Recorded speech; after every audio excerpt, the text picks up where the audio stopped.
This is my dormant sourdough starter that I used to make my active sourdough starter. Now I want to talk about maintaining your sourdough starter. Make sure every few weeks or so, go in and stir in that hooch. Get that mix back into your starter. That's a part of the fermentation process.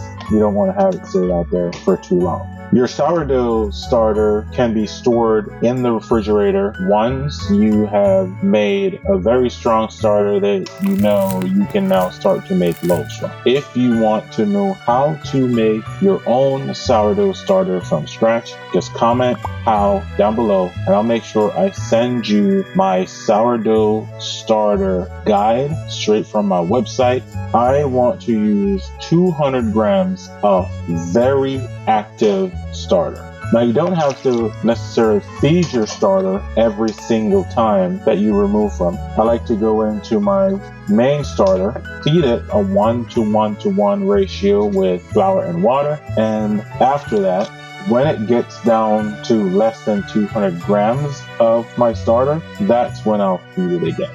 Now from my 20 grams that I pull out, I can grow that starter over a couple of days into enough starter to make however many loaves that I want to make.